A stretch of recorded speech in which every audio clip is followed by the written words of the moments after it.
En primer lugar, agradecerles a todos por acompañarnos hoy. Es realmente una convocatoria increíble la que se ha tenido en una mañana tan fea, además. Especialmente les queremos agradecer a todas las embajadas que han participado, además de la organización de este evento, a la Embajada de Noruega, a la Embajada de Suecia, a la embajada, al Consulado de Dinamarca y a la Embajada de Finlandia. Y a las 19 empresas que participan hoy. Vamos a tener 3 paneles focalizados en la eficiencia energética en el mundo e integrado en la Argentina. Los países nórdicos son absolutamente líderes en procesos de descarbonización y en políticas públicas orientadas a la eficiencia energética, así que las empresas que participarán nos darán sus experiencias desde una perspectiva mundial y también de inversión en la Argentina, en un momento en el que estamos justamente en un punto de quiebre, por ahí podríamos decir, en cuanto a una perspectiva distinta a la que hemos visto en los últimos años respecto de la inversión aquí, con un nuevo régimen de grandes inversiones y con muchos temas de actualidad que vamos a abordar en estos 3 paneles.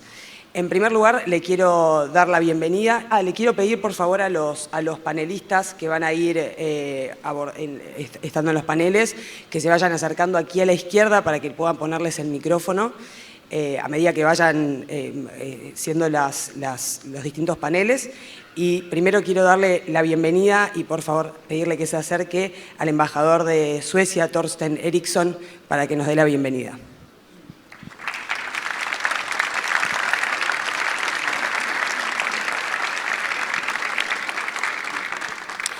Muchas gracias, señor secretario de Finanzas, Pablo Quirno.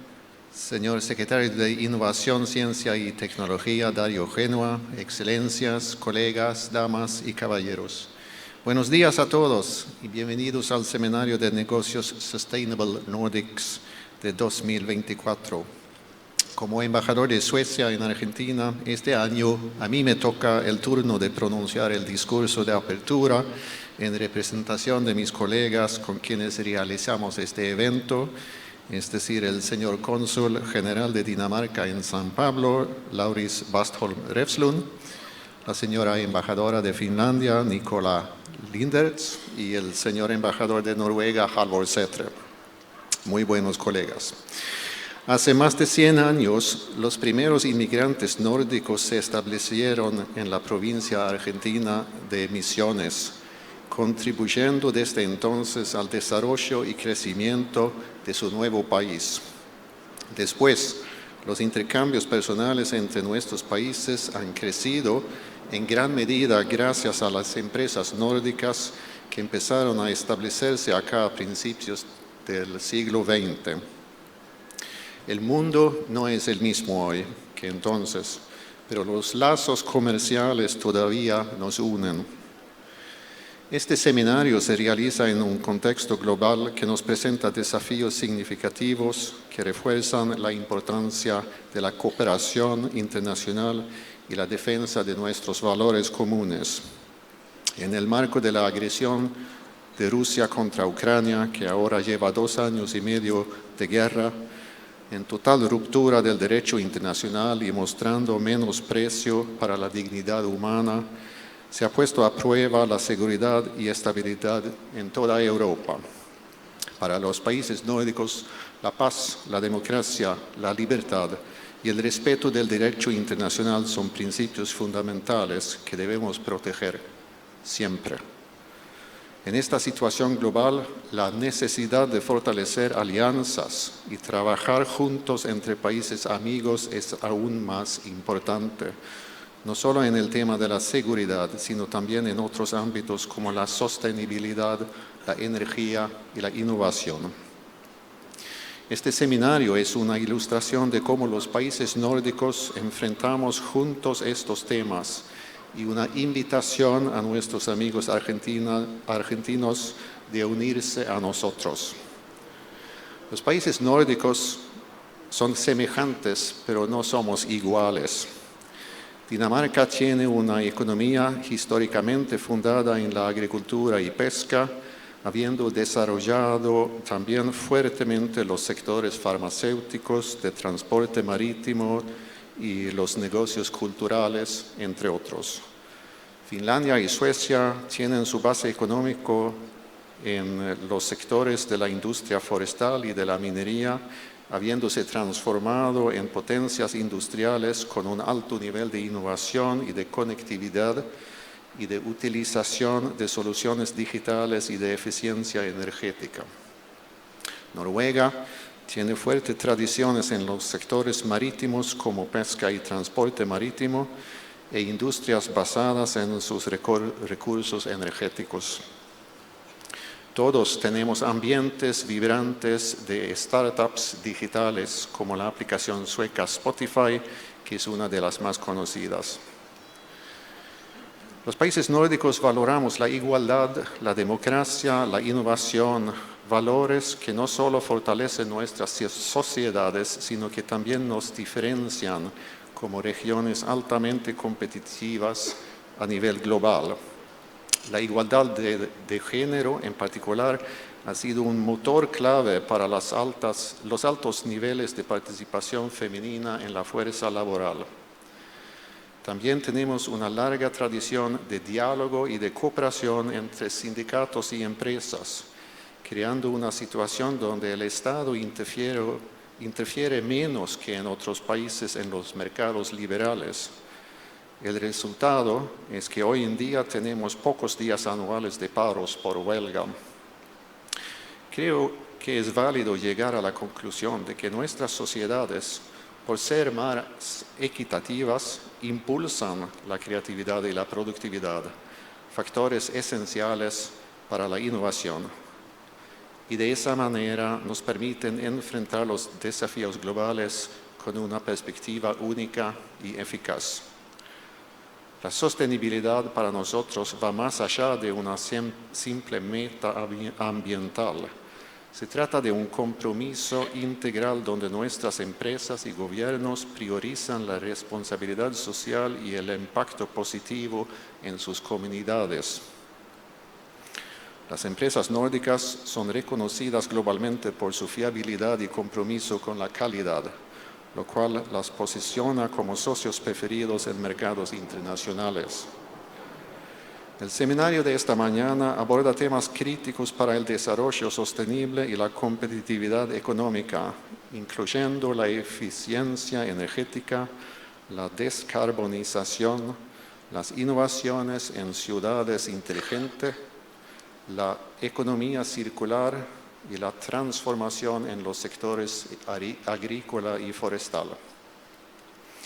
Estas áreas no solo representan desafíos, sino también oportunidades para construir un futuro más resiliente y próspero. Al reunir a líderes empresariales, gubernamentales y de la sociedad civil, buscamos fomentar un diálogo constructivo que conduzca a soluciones prácticas y efectivas. A través de la cooperación, los países nórdicos hemos demostrado que es posible combinar crecimiento económico con un alto nivel de bienestar social y ambiental. Los intercambios personales y comerciales entre los países nórdicos y Argentina llevan ya más de 100 años. Hoy vamos a discutir cómo pueden desarrollarse los próximos 100 años. Quisiera agradecer a todos los que han hecho posible este seminario, a mis colegas embajadores y a nuestros equipos, a las empresas nórdicas aquí presentes, a las cámaras de comercio nórdicas en Argentina y, por supuesto, a todos ustedes, la audiencia presente, y a quienes nos acompañan hoy en línea a través del streaming por YouTube. Los invito a todos a aprovechar este espacio para conectarse, intercambiar ideas y fortalecer los lazos que nos unen. Muchas gracias y espero que tengan un fructífero día.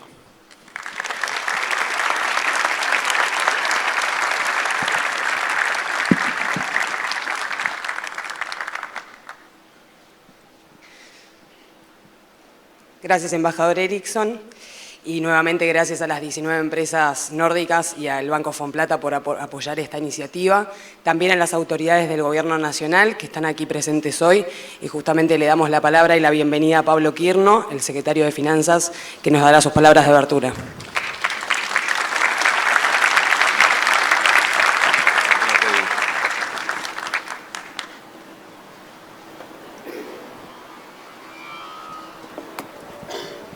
Bueno, muy buenos días a todos. Es un honor y un privilegio estar acá en este seminario nórdico de negocios.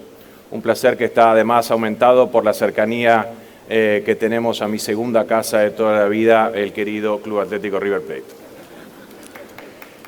Sabemos también, embajador, que debemos a los colores de su bandera, los colores de ese otro equipo. Así que, pero bueno, básicamente lo que quiero contarles en esta mañana, en estos minutos en los que hemos sido invitados a compartir con ustedes este seminario, básicamente darles un resumen de qué es lo que hemos estado haciendo, por qué lo estamos haciendo y hacia dónde vamos, ¿no? Y entonces, creo que lo más importante en un seminario como este es entender que todo lo que nosotros hacemos desde el gobierno es generar las condiciones para que el sector privado se desarrolle, crezca, invierta y genere empleo. ¿Por qué? Porque es el sector privado el único que puede generar riqueza en una economía. Durante años en la Argentina tuvimos esta diferencia de visión y de percepción que indicaba que un Estado presente, que me daba subsidios, que me daba diferentes beneficios, entre comillas, mientras no contábamos sus costos, nos llevó a déficits fiscales infinanciables durante décadas de nuestra historia. Por eso, nosotros empezamos por ordenar nuestra casa, ordenar lo que es el sector público, el sector gubernamental. ¿Para qué? Para eliminar ese déficit fiscal que nosotros tenemos metidos, ese vicio, esa adicción que hemos tenido a los déficits fiscales durante tanto tiempo. Y una de las cuestiones que nosotros nos pusimos como objetivo y nos planteamos objetivo fue lograr resultados rápidos. ¿Por qué? Porque logrando esos resultados rápidos, nosotros básicamente intentamos cerrar la brecha de credibilidad que tienen los gestores de política pública en la Argentina, por la historia que tenemos. Entonces sabíamos que teníamos que mostrar resultados rápidos y en eso logramos justamente algo que para mucha gente era imposible, que era llegar al equilibrio financiero en el primer mes de operaciones. Y entonces ese escepticismo natural que tenemos en Argentina por nuestra historia, o sea, no es queja, es dato, llevaba a que diga, bueno, fue un mes, bueno, a ver si lo pueden seguir continuando, haciendo. Y lo hicimos en febrero, y lo hicimos en marzo, y lo hicimos en abril, y cada vez que doy esta charla inventamos un mes, esta oración pasa a ser más larga, pero para que entiendan que el equilibrio fiscal para este gobierno es absolutamente innegociable. Y entonces eso es ya dato que nosotros en ese convencimiento les pedimos que absorban e integren a su pensamiento y a su proceso de decisiones, porque nosotros desde el gobierno estamos ejecutando un programa que lleva a que ese equilibrio fiscal sea primero obtenible y sostenible en el tiempo también. Y entonces, eso de alguna manera termina generando una situación donde al retirarse el Estado de las funciones que nunca debería haber cumplido, genera este equilibrio fiscal, que el primer tema o sea, lo que primero resulta de eso es que el gobierno no necesita financiar un déficit. No tiene necesidades de deuda, tiene necesidades de refinanciamiento.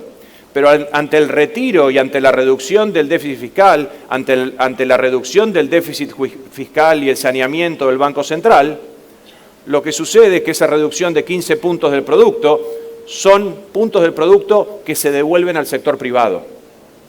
¿Y cómo se devuelven al sector privado? Ese retiro del Estado significa mayores oportunidades para el sector privado. Significa mayor acceso al crédito, que antes los bancos durante los últimos 5 años en la Argentina estaban acostumbrados a tomar depósitos y prestárselos al Banco Central para financiar el déficit que generaba el propio gobierno. Todo eso se terminó. Todo eso se terminó y eso es lo que termina generando las condiciones para que el sector privado se desarrolle. Ahora, parte de nuestro camino es tener un equilibrio fiscal que sea sostenible, pero que también ese superávit nos permita en el tiempo, y más pronto que tarde, generar la competitividad de la economía argentina mediante la reducción de impuestos. Y en ese sentido, creemos muy importante destacar el hecho de que cuando nosotros iniciamos nuestro programa, determinamos el aumento temporario de ciertos ingresos, o sea, de ciertos impuestos, como fue el impuesto país. Y como nuestra historia nos precede, y tenemos muchísimos ejemplos en la Argentina de impuestos temporarios que han quedado permanentes, como el impuesto a los bienes personales, como el impuesto a los débitos y créditos, nosotros creímos muy importante cumplir con nuestra palabra de que este aumento de impuestos era temporario. Y justamente una vez que pasó y fue aprobada la ley bases y el paquete fiscal en el Congreso en julio de este año, hicimos el anuncio de que íbamos a reducir el impuesto país por el monto en el que lo habíamos aumentado. Y obviamente el escepticismo de siempre, bueno, vamos a ver si lo van a hacer, por qué no se lo quedan hasta diciembre, con qué van a cubrir el déficit. Eran todas preguntas que nos surgen naturalmente sobre las acciones que realizamos. ¿Por qué? Porque el pasado nos precede. Y entonces no hay mejor manera de convencerlos para nosotros que hablar con hechos y hablar con resultados. Y es por eso que lo que dijimos de la reducción del impuesto país cuando fue aprobada la ley en julio de este año, redujimos el impuesto país a partir del 1 de septiembre de este año, o sea, durante este mes. Y seguimos manteniendo el equilibrio fiscal, porque esa era la otra duda. Bueno, si van a bajar estos ingresos, ¿cómo van a llegar al equilibrio fiscal? Bueno, todo eso, para que sepan, está planeado, está programado, porque nos tenemos que poner todos en la frente este pensamiento que es que el equilibrio fiscal es innegociable. Y todos tenemos que hacer lo nuestro para defender ese equilibrio fiscal, porque lo que estamos defendiendo al final del día es el orden macro. Y defendiendo el orden macro es lo que genera las oportunidades y evita las distorsiones que hemos tenido en Argentina durante décadas. Entonces, nosotros vamos a un esquema donde vamos a continuar reduciendo impuestos. La secuencia de ello es importante, o sea, obviamente el ministro ya ha hecho referencia a esto en diferentes presentaciones, como ser el impuesto impuestos que son muy distorsivos, como el impuesto a los débitos y créditos, impuestos a retenciones. Bueno, estamos yendo hacia ese lugar. Y para ese lugar necesitamos superávit, para ese superávit necesitamos crecimiento. Y en ese crecimiento el sector privado es fundamental. Nosotros tenemos que convencerlos a ustedes que las condiciones que estamos generando son las aptas y las mejores para que puedan invertir. Y es por eso que de alguna manera también tenemos el régimen de incentivo a las grandes inversiones, el ahora ya famoso RIGI, ¿no? Y el RIGI no es un régimen solamente como si fuera, uy, miren qué creativos, alguien dijo vamos a hacer este régimen de inversiones para atraer inversiones una vez. No, el RIGI conceptualmente es mucho más que eso, porque lo que el RIGI pretende marcar son las condiciones que Argentina le quiere dar a todos sus agentes económicos, a toda la economía, a futuro. Entonces, hoy se lo podemos dar a ciertos sectores, a ciertas inversiones de cierto monto. ¿Por qué? Porque esas son inversiones que por lo general tienen un tiempo en desarrollarse que por lo general exceden el ciclo político. Y entonces esas inversiones necesitan, por su naturaleza, tener ciertos beneficios, que a nosotros además, como son inversiones que hoy no están en la Argentina, tienen un costo fiscal marginal.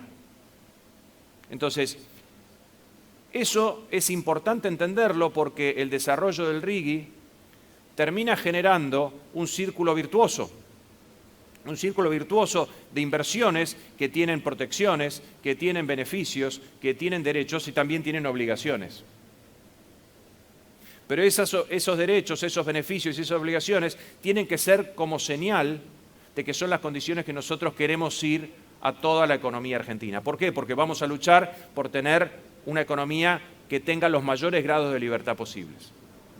Entonces, desde esa perspectiva, nosotros tenemos muchísimo entusiasmo, tenemos muchísima confianza en lo que estamos haciendo.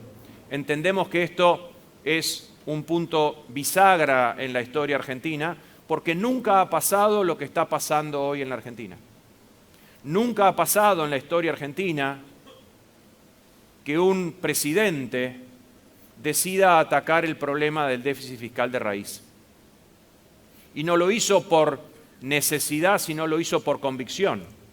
Las otras veces que Argentina ha tenido ciertos periodos de estabilidad macroeconómica fueron producto de crisis mayúsculas que este gobierno pudo evitar, porque íbamos sin ninguna duda a una crisis mayúscula cuando nosotros asumimos el gobierno en diciembre de este año. Entonces, la convicción del presidente desde esa perspectiva es una oportunidad única. O sea, que Argentina tenga hoy superávit financiero en los primeros 9 meses de este año, no pasó nunca en la Argentina sin estar en default. O sea, voy a repetirlo, Argentina nunca tuvo superávit fiscal, financiero, sin estar en default.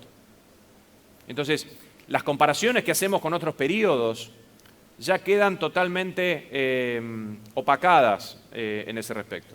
Entonces, entendamos que esto es inédito, entendamos que nosotros estamos generando las condiciones para que el sector privado se desarrolle. Estamos de vuelta al lado de mi segunda casa, entonces voy a usar una analogía. Nosotros somos solamente los cancheros de esa cancha de fútbol.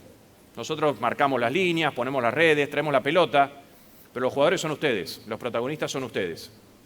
Y entonces esa es la invitación a convencerlos de que la oportunidad que está ofreciendo Argentina en sus diferentes frentes, en sus compañías, para las compañías nórdicas que están acá presentes, se desarrollen, crezcan, inviertan, y a través de ustedes, que son embajadores de esos negocios, pueden traer a mayor cantidad de compañías nórdicas a invertir en la Argentina.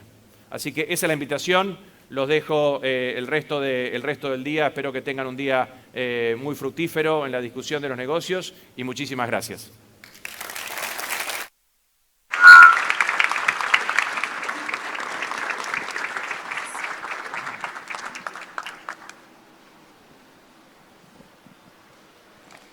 Gracias, secretario Quirno. Para quienes están del lado izquierdo, ahí hay algunos asientos vacíos, si quieren aprovechar para pasar por atrás, les puede servir. Y vamos a arrancar con oficialmente el primer panel. Vamos a ir llamando a quienes participarán del mismo. Eficiencia energética y descarbonización. Primero voy a llamar a Soledad Alonso, de Alfa Laval, la Managing Director del Cono Sur de Alfa Laval. Hola, ¿cómo estás? ¿Qué haces? Nuevamente. ¿Cómo estás? Gracias. José Frei Martínez, Country Manager de Equinor Argentina.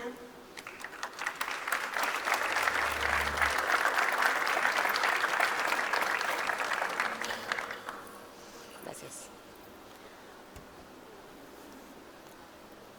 ¿Está José? Ah, perfecto. Ah, ok, bueno. Gustavo Cienfuegos, director de la TAM de Topsoe.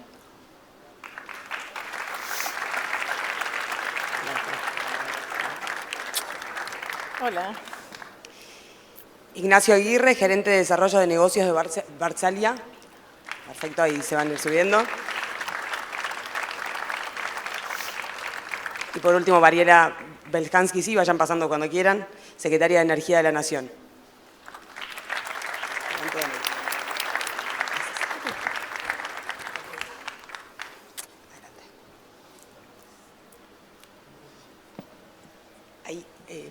Ahí está, gracias. Panel que además me toca moderar, así que muy contenta. Bueno, bienvenidos. Gracias por participar. Primero vamos a abrir un poco el debate, delinear en qué situación nos encontramos, en qué momento del proceso de eficiencia energética nos encontramos a nivel mundial, también local. Todas sus empresas tienen operaciones o oficinas en la Argentina. Primero, para abrir un poco el debate, le quiero pedir a Soledad que nos cuente en qué situación, cómo definirías el proceso mundial y cómo se inserta la Argentina y su empresa en este momento.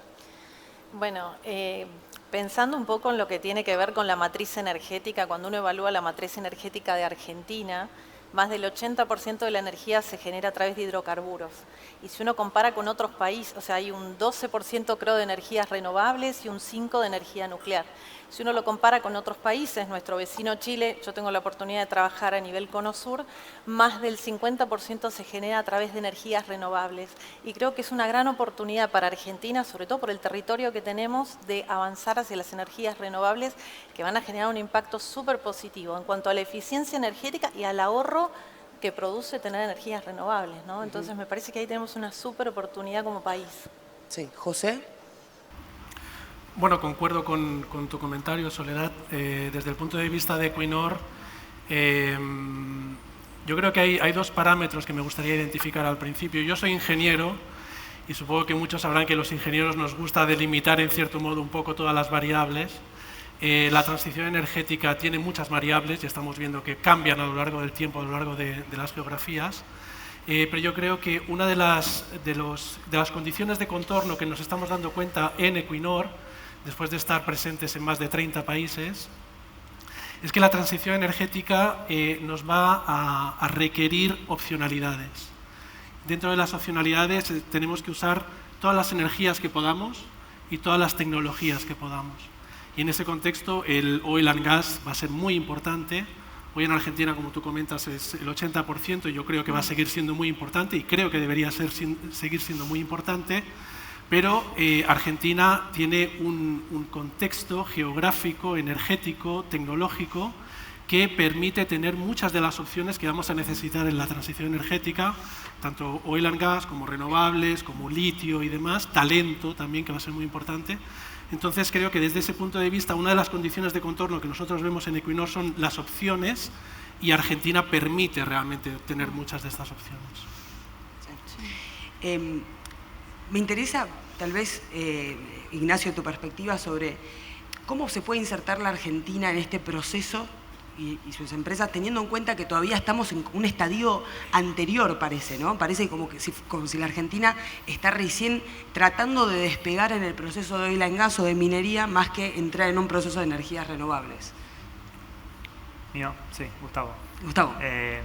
Bueno, sí, yo creo que Argentina hoy tiene una oportunidad inigualable, básicamente porque justamente con todos los recursos que tiene Argentina, eólico, solar en el sur, bueno, en todo el territorio y el desarrollo de Vaca Muerta, yo creo que es una oportunidad increíble para que Argentina justamente aproveche a ser un exportador de productos y no de materia prima, ¿no?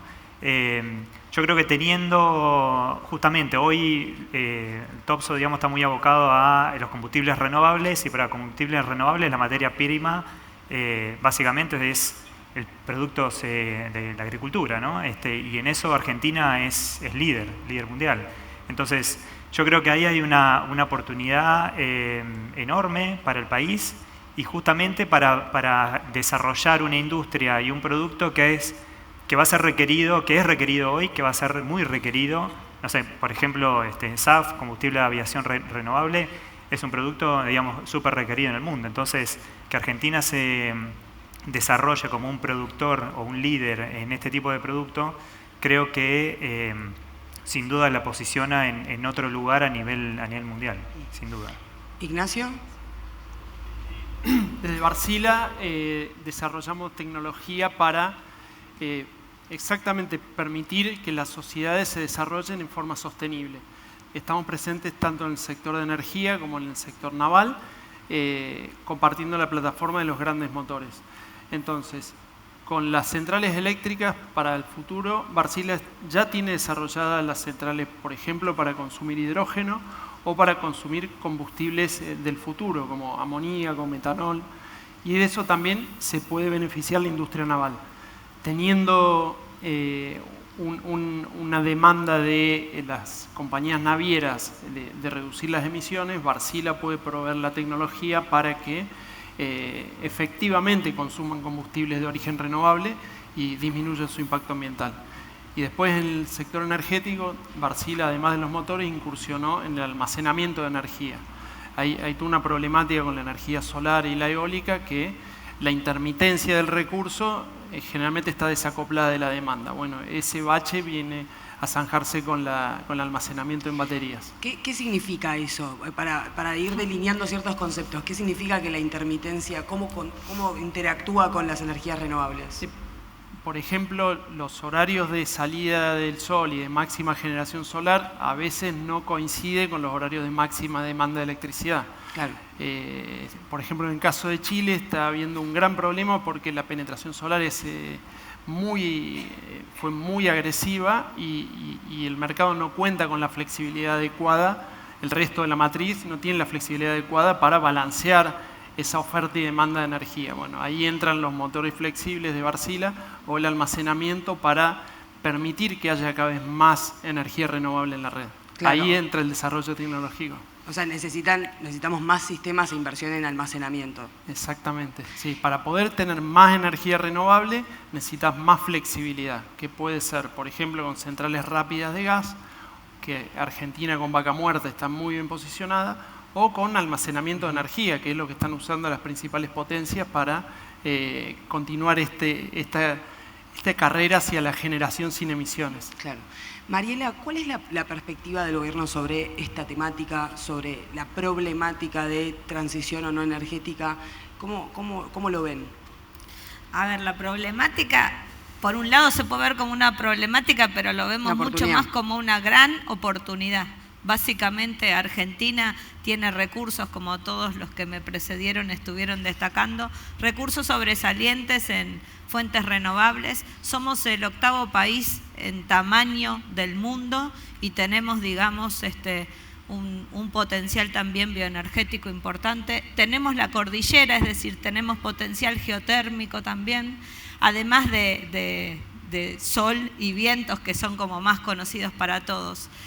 Y por supuesto tenemos la segunda reserva mundial de shale gas, donde el gas natural va a permitir a la Argentina descarbonizarse de líquidos y pasar a tener mucho más consumo de GNC, por ejemplo, para descarbonizar el transporte o el sector agropecuario también.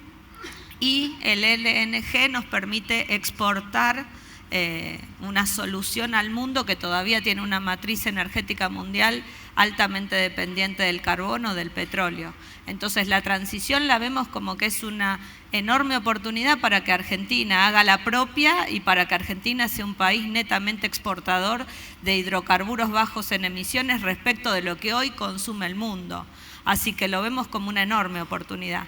Pero estamos haciendo muchas cosas porque Argentina viene de una situación de desinversión sostenida durante 2 décadas y entonces estamos reorganizando y encarando que cada uno libremente pueda optar por hacer su propia transición. O sea, el Estado no va a decirte cómo tenés que hacer tu transición energética o tu descarbonización, pero sí marcar la cancha, sí generar instrumentos para que la República Argentina cumpla tanto con los compromisos asumidos puertas adentro del territorio como con los compromisos internacionales que asumimos. Entonces, ahí es que estamos tratando de generar estas cuestiones de marcar la cancha y después dar libertad plena para que cada uno libremente decida cuál es la mejor opción de su descarbonización. Digo, pasar su flota a 100% biocombustibles o electrificar todos los usos posibles y abastecerlo con renovables. Y por supuesto, con tantos años de desinversión, estamos bregando por generar normativa y regulación que remunere o que facilite la eficiencia energética. Básicamente porque estamos en un cuello de botella que entiendo que todos los que están acá sentados en estos días justamente han estado bastante sensibilizados con, digamos, con esta situación crítica que todos sabíamos que existía, pero que una solución posible y una gran pata de la solución es la gestión de demanda y la eficiencia energética. Nos vamos a meter a fondo con el tema, pero me parece interesante lo que vos decís de la estrategia de cada empresa. José, yo te quiero preguntar cuál es la estrategia de Equinor a nivel global y cómo se inserta en la Argentina, teniendo en cuenta también los incentivos o no que puede haber en distintas regiones donde Equinor opera. Bueno, Equinor, como he dicho antes, es una compañía que está presente en más de 30 países. Tenemos una historia, una tradición de responsabilidad social, de responsabilidad energética, de responsabilidad ambiental que nos precede. Creo que tenemos una tradición también muy importante tecnológica y esos son los dos pilares, yo creo, estos valores que tenemos como empresa y esta cutting edge que tenemos como empresa a nivel tecnológico, que nos permite realmente afrontar todos los dilemas y todas las cuestiones que nos vienen con la transición energética. Y lo que vemos es que, yendo a tu pregunta, hay como dos ejes principales. Un eje principal es cómo nosotros encaramos la transición energética a nivel global. Como he dicho, estamos en más de 30 países y vemos que la transición energética, para empezar, es una realidad, volviendo un poco a esas condiciones de contorno, es una realidad que ya no se discute, yo creo, en gran parte, sino que se pueden tener diferentes visiones, diferentes opiniones y demás, pero si echamos la vista atrás, la transición energética, de hecho, lleva ocurriendo desde hace más de 15 años. Tal vez no se hablaba tanto en aquel momento, porque el contexto era diferente, pero nosotros en Equinor, cuando ahora echamos la vista atrás y vemos todo lo que hacíamos en la plataforma continental noruega para reducir las emisiones, nos damos cuenta que esa estrategia ya creció casi de una manera orgánica, porque estábamos haciendo cosas para ser cada vez más eficientes. Eso es por un lado. Entonces, a nivel global, lo que vemos es que tenemos una meta muy clara, es ser net zero en 2050, eso es innegociable. Tenemos una meta muy clara también, que es reducir todas nuestras emisiones como operador al 50% en el 2030. Hoy por hoy tenemos las emisiones más bajas en oil and gas de toda la industria. La media de la industria de CO2, de emisiones de CO2, de intensidad de CO2, es en torno a unos 14 kilos por barril equivalente. Nosotros estamos en 7, en la plataforma continental estamos en 4 y vamos a seguir reduciéndolo. Entonces, para nosotros eso es una estrategia a nivel global que es innegociable y seguimos con eso.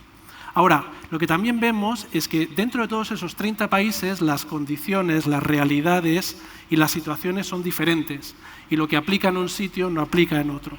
Y ahí vengo a responder un poco a tu pregunta sobre Argentina. Nosotros vemos que Argentina, y es como en cierto modo un catching phrase, tiene un potencial enorme, estamos completamente convencidos sobre ello, tiene todas las opciones que hemos discutido. Para nosotros, hoy por hoy, como Equinor, dentro de nuestro negocio, Argentina tiene el papel más fundamental es producir petróleo y gas de la manera más eficiente posible. Y de la manera más eficiente posible me refiero a traer toda la tecnología que nosotros tenemos para reducir emisiones, para reducir metano, para si el offshore funciona poder tener sistemas de CCS que serían importantes en el futuro. Si eso funciona, vemos un potencial enorme, de nuevo, yendo a tu comentario, Soledad, en las energías renovables. Pero para nosotros hoy en día aún no está el contexto que necesitamos para que eso se pueda escalar, ¿no? Gustavo, justamente Vaca Muerta, nos referimos a Vaca Muerta como este eterno potencial. En los últimos años se está hablando de un crecimiento bastante importante en el proyecto en general, pero te quiero preguntar a vos cómo lo ves, si sigue siendo un potencial o ya estamos empezando a ver cierta explosión en ese proyecto tan, podríamos decir, esperado para la Argentina. ¿Se escucha? Sí. Vaca Muerta yo creo que obviamente es el gran negocio de Argentina y creo que es donde se tiene que apalancar obviamente toda la industria, digamos, para desarrollarlo. Vaca Muerta creo que no, en mi opinión, no compite para nada, digamos, con la transición energética.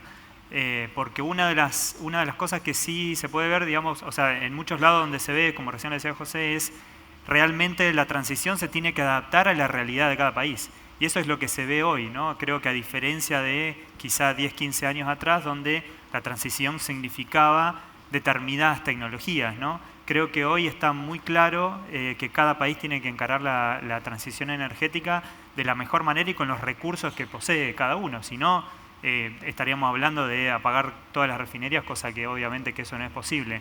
En el caso de Vaca Muerta, creo que el gas particularmente es un producto de transición, sin duda, y el aprovechamiento del gas de Vaca Muerta, creo de nuevo, ¿no?, que es una oportunidad enorme.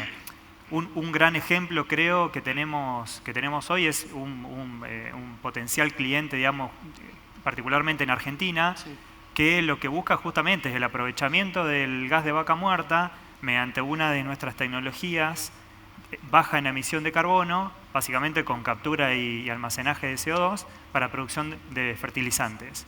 Por lo cual ahí creo que el ejemplo claro es el desarrollo de Vaca Muerta, la disponibilidad del gas natural en todo el país, generar una industria donde produce fertilizantes, la captura y almacenamiento de carbono, por lo cual la cadena total es baja en carbono. Entonces ahí es sin duda, digamos, una oportunidad gigante, digamos, para verlo.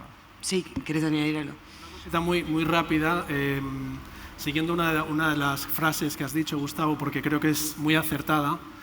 Me gustaría remarcar lo que has dicho de que Vaca Muerta no compite con la transición energética y, en mi opinión, de hecho, creo que es necesaria para la transición energética. Y dentro de Equinor lo resumo en dos maneras. Nosotros, por ejemplo, dentro de Equinor lo que vemos es que la transición energética es una transformación básicamente industrial. Estamos transformando los sistemas energéticos a nivel mundial y eso requiere dos cosas muy importantes. Una es dinero, básicamente, es una transición muy cara y Vaca Muerta va a aportar un input de cash a las empresas y al gobierno para poder facilitar esa transición. Y el segundo punto es la tecnología. Hay muchísimas cosas de tecnología que se aprenden del oil and gas que luego se pueden transferir a las renovables, ¿no? Soledad, quiero tu punto de vista respecto de esto porque es por ahí para alguien externo que no conoce de energía, decir Vaca Muerta es exactamente lo contrario. Como dicen, no es contradictorio, pero desde los procesos industriales, ¿cómo no lo es? La realidad es que Vaca Muerta, yo coincido con ustedes, es parte de la transición y es lo que necesitamos definitivamente poner todo el foco e invertir para poder conseguir todo lo que tiene que ver con el gas asociado.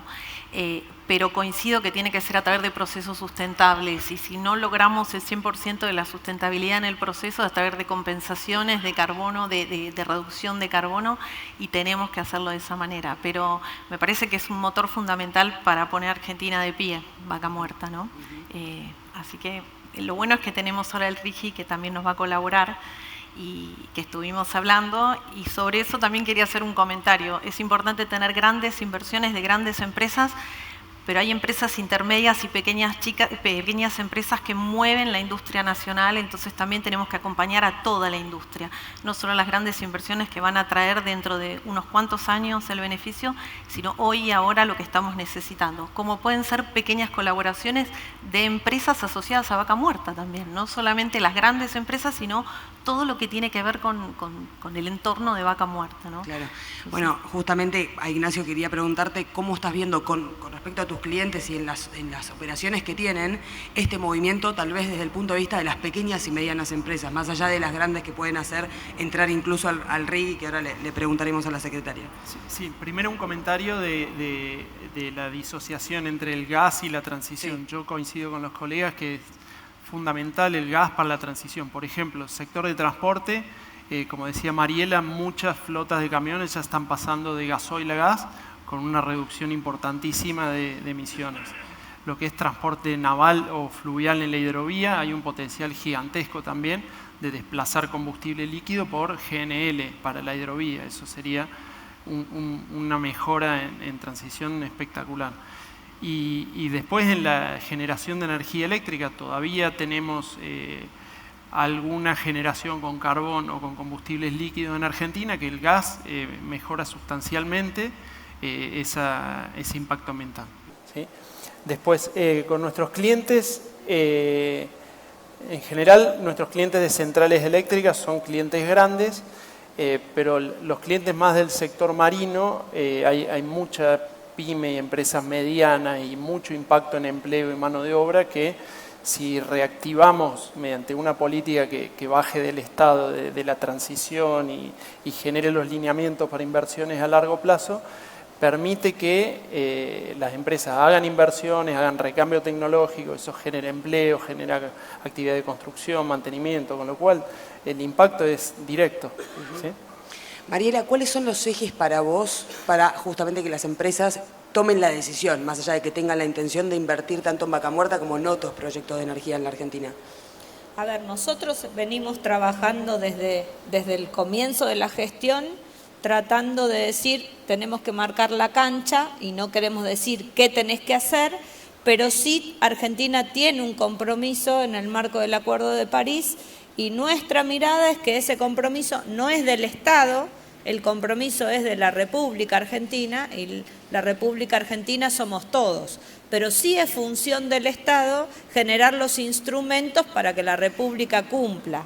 En ese marco, la intención es que cada quien se haga responsable de sus emisiones de gases de efecto invernadero y de tomar libremente la decisión de cumplimiento tal como quiera.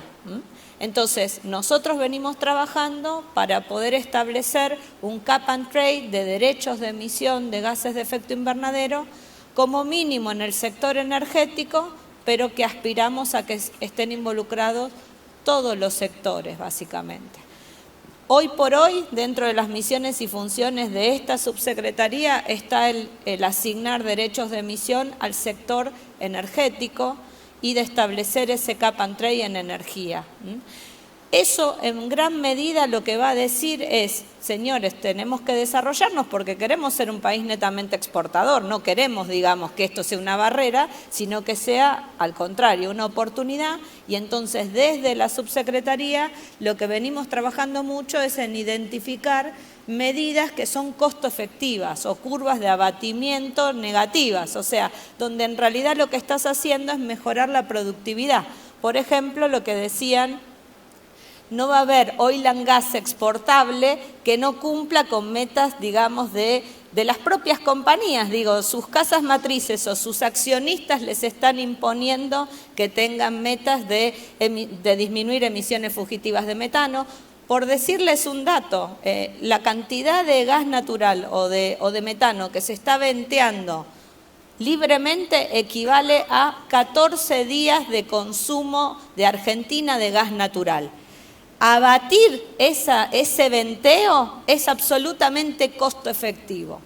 Hoy no está, pero digo, a la hora de decir qué cosas las compañías pueden hacer para no superar determinado umbral de derechos de emisión gratuitos, uno lo que va a tratar es de poner sobre la mesa un montón de medidas que pueden hacer que son costo efectivas. Eso como un ejemplo. Después, el tratar de analizar cómo se puede transportar el arena desde Corrientes hasta Vaca Muerta.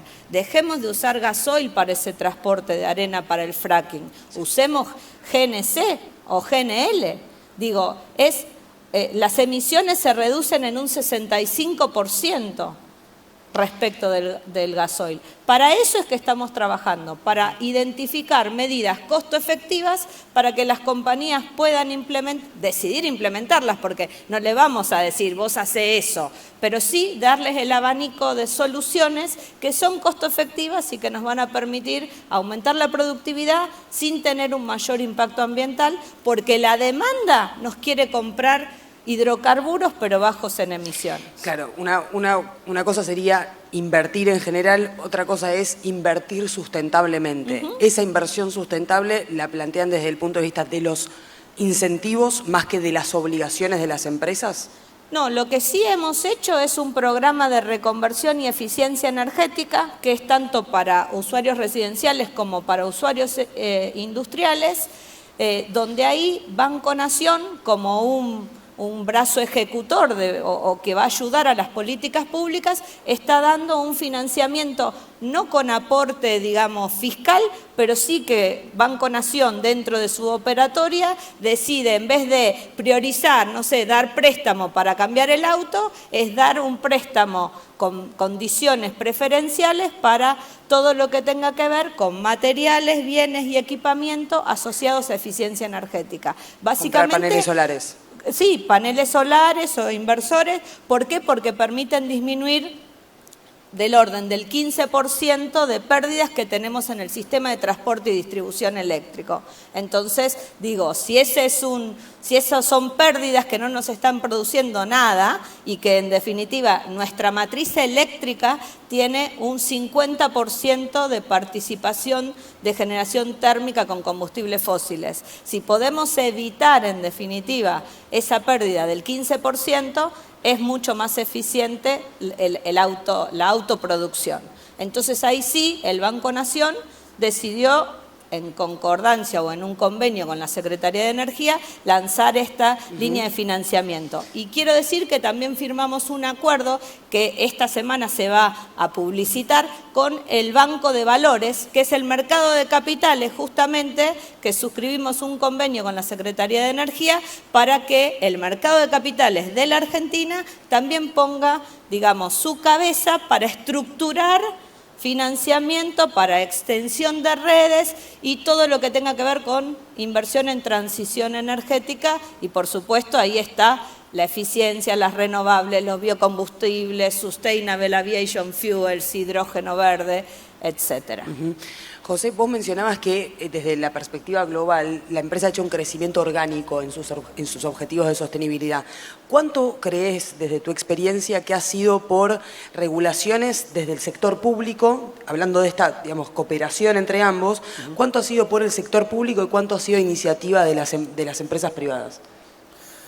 Bueno, yo creo que es un poco una combinación de las dos. Y escuchando a Mariela, por ejemplo, cuando hablabas de incentivos, pensaba en dos cosas principales. Por un lado, están los incentivos, si se quiere, casi orgánicos de las empresas, de la cultura, de los valores de las empresas, que creo que son muy importantes porque son incentivos a largo plazo y que son incentivos que permiten realmente superar las dificultades. Yo estoy de acuerdo contigo, Mariela, se tienen que delimitar las canchas, pero luego los jugadores se tienen que sentir involucrados en ese juego y es solo teniendo estos valores y compartiendo estos valores que se puede hacer. Y el segundo punto es más los incentivos legislativos o de regulaciones que obviamente también son importantes. Pero voy a hacer un ejemplo para hablar un poco de los valores, si se quieren, más culturales o a nivel de orgánicos de una empresa y voy a hablar de una cosa que conozco muy bien dentro de Equinor. En el 1996, cuando nosotros no teníamos aún una presión medioambiental como tenemos ahora, no había las regulaciones que hay hoy en día, no había los ESGs que tenemos hoy en día, en el 1996, cuando Equinor decidió poner en producción el campo de Sleipner, que es uno de los campos más importantes que tenemos en la plataforma continental noruega, se decidió que todo el CO2 que iba a producir esa plataforma se iba a reinyectar en el reservorio. Y la decisión en aquel momento no era una decisión obviamente económica, no era una decisión por la que estuviese atada a una legislación o a una presión, era una decisión basada en los valores de la compañía que pensaba que realmente eso era la forma correcta de desarrollar el campo con el impacto ambiental más bajo posible, pero también que era la manera más inteligente de hacerlo porque sabíamos que esa tecnología, la tecnología de Carbon Capture and Storage, iba a ser muy importante en el futuro para lo que estamos viendo hoy en día, que es mitigar las emisiones, ¿no? Entonces, en el 1996 se tomó esa decisión. Desde entonces, Sleipner lleva inyectando todo el CO2 que produce la plataforma. Hemos inyectado más de 20 millones de toneladas desde entonces, lo cual entiendo que a nivel global es pequeño, pero el campo ha hecho su contribución. Pero creo que lo que es más importante es que todos estos años de hacer esa inyección nos ha permitido entender realmente cómo funciona el Carbon Capture and Storage, cuál es la tecnología que necesitamos, cuáles son las regulaciones que necesitamos, cuál es el tipo de talento que necesitamos, y ahora hemos pasado de tener un proyecto de Carbon Capture a tener más de 40 proyectos que estamos evaluando, y Argentina también puede encajar ahí, ¿no? Claro. Bueno, la palabra podría, de alguna manera, me lleva a preguntarte, Soledad, ¿qué oportunidades, qué incentivos ves hoy concretos para hacer tipo de inversiones como los que menciona José? ¿Qué trabas todavía visualizás de acá en el futuro que por ahí requieren de trabajo entre el sector privado y público? Bueno, la realidad es que agradezco mucho todos tus comentarios asociados a eficiencia energética y todo lo que las promociones que están haciendo a nivel industrial con esto, porque realmente las empresas lo necesitan.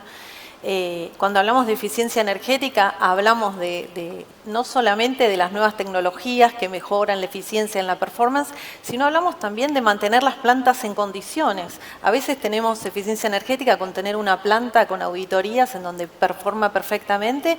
Y después otro gran tema en cuanto a la eficiencia energética es el calor desperdiciado en las plantas. 2/3 del calor de las empresas se pierde y se puede reinsertar. Entonces yo creo que falta entrenamiento, falta capacitación, falta conocimiento, falta divulgar estas medidas, o por lo menos yo no estaba tan al tanto de todo esto, que van a ser un alivio para las empresas y para la industria, una industria que hoy está a media máquina y ojalá que rápidamente explote.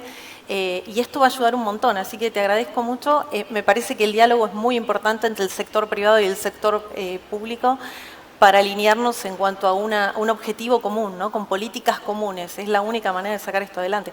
Y hay un montón de ejemplos de esto. Sin ir más lejos, el parque, vuelvo a las energías renovables, ¿no? Pero el parque eólico tan importante y extraordinario de Dinamarca fue conjuntamente el gobierno junto con el sector privado y funciona perfectamente bien. Entonces, me parece que el diálogo es el camino, definitivamente. Ignacio, el régimen de grandes inversiones, oportunidad que digamos que para muchas empresas se presenta en este momento, ¿consideras que es condición suficiente para realizar esas inversiones o todavía hay pasos no resueltos para que se concreten? Y como decía Pablo antes en su disertación, en general este tipo de inversiones de capital trascienden las administraciones, son varios gobiernos, proyectos de 20, 30, 40 años. Este tipo de régimen brinda una capa más de seguridad, de previsibilidad, de estabilidad ante las inversiones, porque lo peor que nos puede pasar es perder la credibilidad, ¿sí? De vuelta y repetir. O sea, está bueno que este régimen venga a plantear un marco de estabilidad que es importantísimo. No sé si es la única condición, también tenemos que tener el recurso, tenemos que tener, digamos, el costo financiero, todos estos proyectos son muy intensivos en capital, pero tener esta estabilidad ayuda muchísimo y Wärtsilä está como uno de los proveedores de generación remota, por ejemplo, en zonas mineras, por ejemplo, viene muy bien y estamos viendo que empieza a haber mucho más movimiento y está traccionado por este régimen. Así que sí, fundamental. Gustavo, quisiera tu perspectiva y también como proveedores de soluciones de transición energética, ¿en dónde detectan oportunidades en cuanto a proyectos que están hoy empezando o a medio camino en distintas zonas del país? Bueno, un poco relacionando con lo que ya se comentó, yo creo que un punto fundamental, obviamente, para el desarrollo de la industria y las inversiones es la confianza, ¿no? Obviamente el RIG es súper importante, creo que es un punto fundamental y, como dice Ignacio, le da una capa de seguridad más. Creo que un punto, obviamente, es la confianza de la industria y del mundo a la estabilidad, ¿no? A la estabilidad y a apostar a largo plazo. Creo que ya lo dijeron Mariela y Pablo en sus discursos. Se está tratando de marcar la cancha y yo creo que mantener las reglas y que estas son las reglas con las que uno va a invertir es fundamental para que obviamente las inversiones vengan y sucedan, ¿no? Yo creo que eso es uno, y otro punto me parece muy importante, después de atacar la pregunta que me decías, que lo mencionaba Soledad, es la asociación también público-privada o entre distintos actores. Hoy lo que se ve, que también lo mencionaba José hace un rato, ¿no? Es en determinadas tecnologías no tan maduras, el riesgo de inversión es más grande, ¿no? Porque son tecnologías no tan conocidas quizá. Entonces, lo que hoy se ve, el patrón que se ve en la industria es que hay que repartir el riesgo. Entonces, no solo obviamente el que hace el producto es el que invierte, sino que hay mucho más, que también está el gobierno, que también está un licenciante como nosotros, está el productor. Entonces, esa conversación entre varios actores yo creo que es fundamental. ¿Cómo se reparte el riesgo? Y eso básicamente es con la participación. Una de las, por ejemplo, de consecuencia, digamos, de aprender un poco este nuevo mercado, llamémosle, es, en particular, digamos, en Topsoe, lo que hizo es abrir una empresa subsidiaria en partnership con Sasol, donde básicamente se dedican a inversiones, ¿no? Es, bueno, alguien quiere producir hidrógeno verde, metanol verde, amoníaco verde. Esta empresa Safra, es una nueva empresa de Topsoe y Sasol, es la encargada también de aportar la inversión junto con el productor. Entonces esa es la mejor forma también, obviamente, de invertir, digamos, en conjunto, digamos, con el productor. Después, creo que en particular en Argentina, como mencionabas, creo que hay ejemplos de mucho, de varias tecnologías. Tenemos obviamente clientes hoy que ya están haciendo proyectos de combustibles renovables, de SAF, como mencionaba Mariela, principalmente no respecto a un incentivo porque este proyecto arrancó el año pasado, entonces no con un incentivo directo del país, sino justamente el aprovechamiento de la demanda está. Entonces, como hay una demanda, hay muchas empresas obviamente que lo quieren hacer, y yo creo que ahondando un poco más en los incentivos y las regulaciones, digamos, que tenga el país, no tengo duda que eso puede explotar, como mencionaba, es hidrógeno verde, amoníaco verde, combustibles renovables. Creo que hay un montón de ejemplos donde Argentina tiene justamente toda la parte de agricultura para alimentar una producción de combustible, o la parte de solar y eólica para alimentar la parte de Power-to-X, digamos. Sí. Mencionaste hidrógeno verde, cosa que quiero tocar, pero también mencionaste el tema de la demanda eléctrica. Mariela, vos al comienzo del panel justamente mencionaste esto de que en la semana estuvo como uno de los principales temas, esto de si va a haber cortes programados en el verano o no. Mi pregunta es si están trabajando en un plan para solucionar lo que ustedes creen es la desinversión, o se considera obviamente que es la desinversión de muchos años, y cómo solucionarlo en el corto, mediano y largo plazo. ¿Cómo están pensando en hacerlo? Lo primero, decir que veníamos trabajando, no esta semana, veníamos de mucho tiempo antes planificando justamente la condición de abastecimiento de verano 2024-2025, más la del invierno próximo y el siguiente verano, porque ninguna obra de infraestructura va a estar hasta después de pasado el siguiente verano, digamos, de 2025-26, porque las obras energéticas tardan, gente. Entonces, digo, estábamos justamente planificando verano 2024-25, invierno 2025, en conjunto con el verano siguiente, no este, sino el otro. Veníamos trabajando justamente ¿para qué? Para evitar llegar a la situación de tener cortes programados. Todo lo posible para no llegar a esa situación.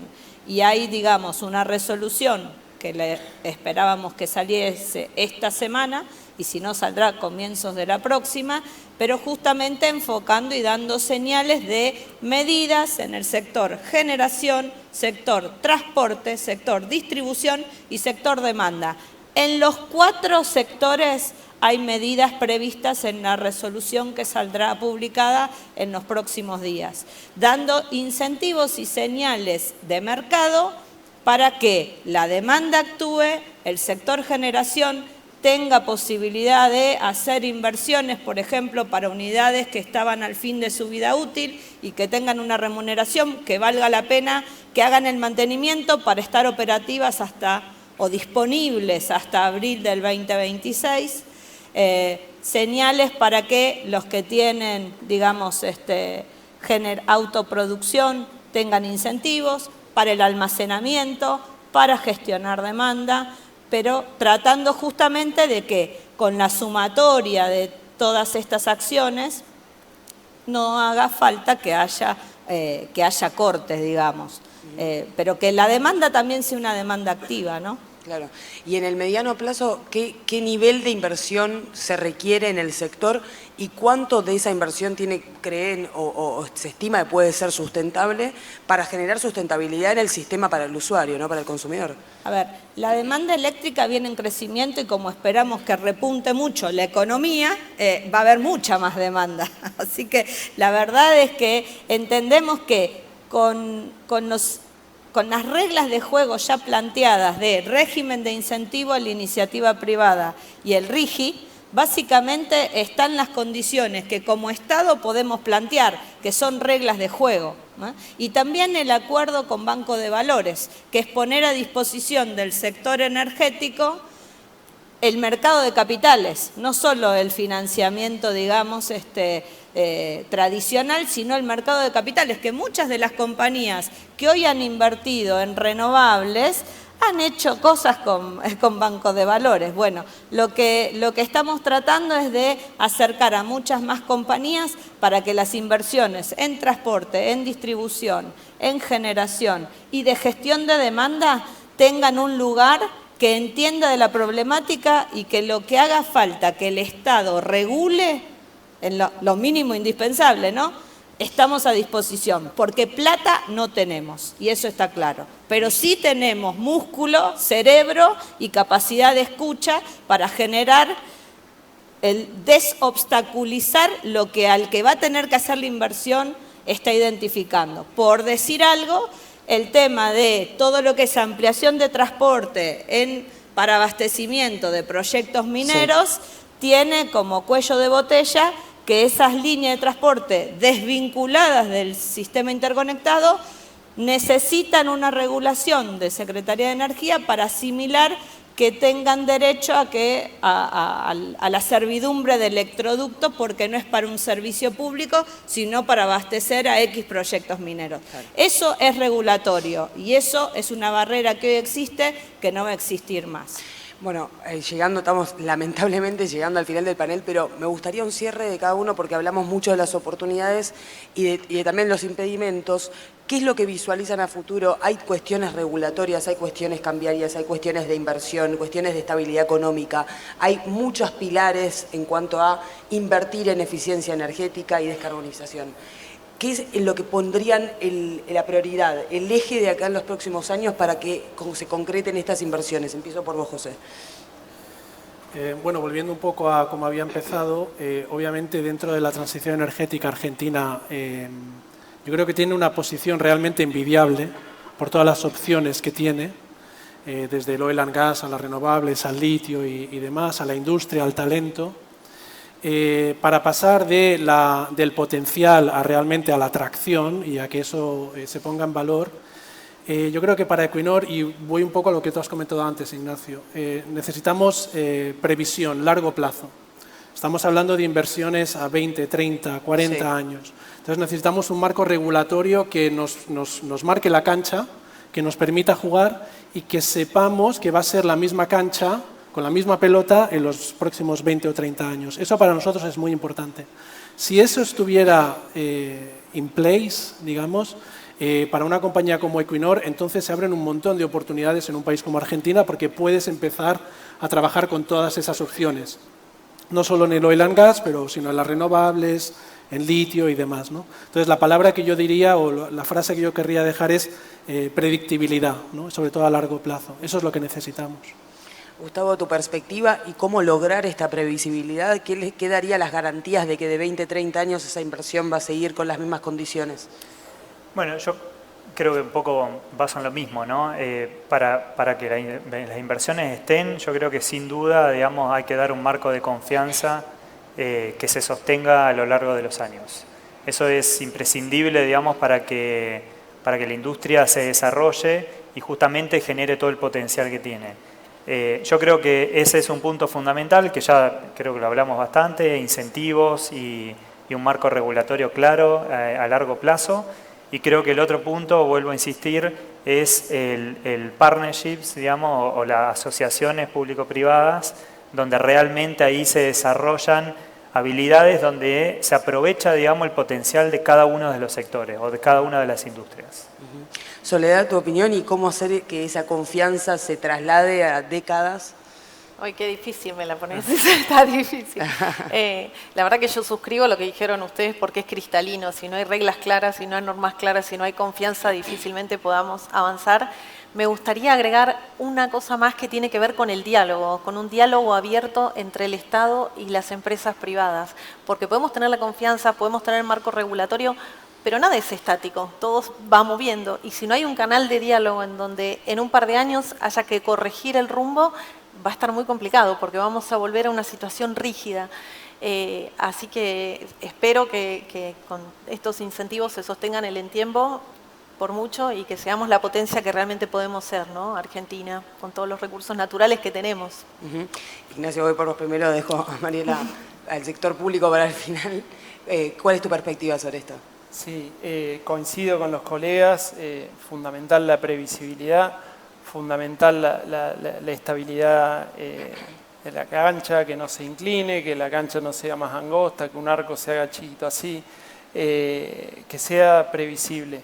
Después no nos tenemos que olvidar también de la sociedad, o sea, por ejemplo la minería, las comunidades locales, por ejemplo el impacto en los recursos naturales, el uso del agua, todo tiene que estar en armonía, porque si un proyecto está desbalanceado y no es un win-win, sino que uno gana y un montón pierde, no es sostenible en el tiempo. Con lo cual, empresas como las nuestras, internacionales, con políticas muy claras, siempre van a apoyar que el impacto ambiental esté minimizado, que las comunidades no se vean afectadas, que esto sea un crecimiento para la sociedad al final del día, porque si no es insostenible. Mariela, tu cierre y cómo lograr estos partnerships de los que se habla. A ver, yo quisiera decir que el RIGI es que la Argentina no sea Argentina, es como una burbuja para decir, gente, les ponemos en el RIGI condiciones estables al momento de que ingresan al RIGI y se inscriben, esas son las condiciones válidas por los siguientes 30 años. Y a nivel de protección de tratado internacional, o sea, más que eso, no hay forma de dar más seguridad. Y lo otro que quisiera yo decir es que básicamente el mundo ha mostrado que lo que era previsible no es más previsible. Entonces nosotros tenemos un track record que nos precede, que es impresentable, pero hemos generado una burbuja para dar en el RIGI este nivel de certidumbre, como si no invirtieses en la Argentina, para darnos tiempo de generar condiciones creíbles para después del RIGI, como dijo Pablo Quirno, porque el RIGI es lo que pretendemos que sean las condiciones a futuro. Dado nuestro track record, hicimos esta burbuja. Ahora, si las inversiones no suceden ahora, va a ser muy difícil que Argentina sea confiable. Así que la pelota está absolutamente del lado de ustedes. Más que esta protección, el Estado no puede generar. Gracias, Mariela. Y el secretario Quirno estaba ahí desde la... Me estaba mordiendo los labios. Te estabas mordiendo. Me estaba mordiendo los labios y nada, pedí el micrófono porque creo que los puntos que han levantado ustedes son importantísimos para generar un ámbito de inversión y lo que es importante, lo que nos hemos referido, que no pude decir al comienzo de mi alocución, es lo siguiente, o sea, las reglas claras y las reglas sostenibles. Argentina tiene una historia de inseguridad jurídica, pero tampoco entendemos por qué se genera inseguridad jurídica. Porque todos podemos tener el papelito que dice artículo 1, artículo 2, artículo 3, pero sin orden macro no hay inseguridad jurídica. El respeto de los contratos, o sea, ¿por qué se rompe? Vayamos por otro lado, ¿por qué se rompen los contratos? ¿Por qué Argentina ha tenido esta penosa característica? Porque el desorden macro lleva a que las variables del contrato no se puedan cumplir. A todo nivel, a nivel nacional y a nivel entre privados. Entonces, generar el orden macro y que todos abracemos el orden macro es condición necesaria para la seguridad jurídica, para esta previsibilidad que el sector privado necesita. Entonces, por eso en esta articulación público-privada es algo que termina, esa es la asociación público-privada más importante. Que el sector privado, nuestro compromiso es el orden macro. El compromiso de ustedes es ayudarnos a mantener ese orden macro. ¿Cómo? De alguna manera también no generando pujas sectoriales, intereses, buscando un interés común. Porque a partir de ese orden macro, después las condiciones micro pasan a ser una consecuencia. Y o sea, quería hacer ese agregado porque me parece importante en este momento de la historia en la que estamos que entendamos la importancia que tiene el orden macro en la previsibilidad jurídica de lo que estamos haciendo. Gracias. Gracias, secretario. Bueno, y con las palabras inesperadas del secretario Quirno, damos cierre a este primer panel extremadamente interesante. Un muy fuerte aplauso, por favor, a todos los panelistas que participaron. Gracias. Muchas gracias.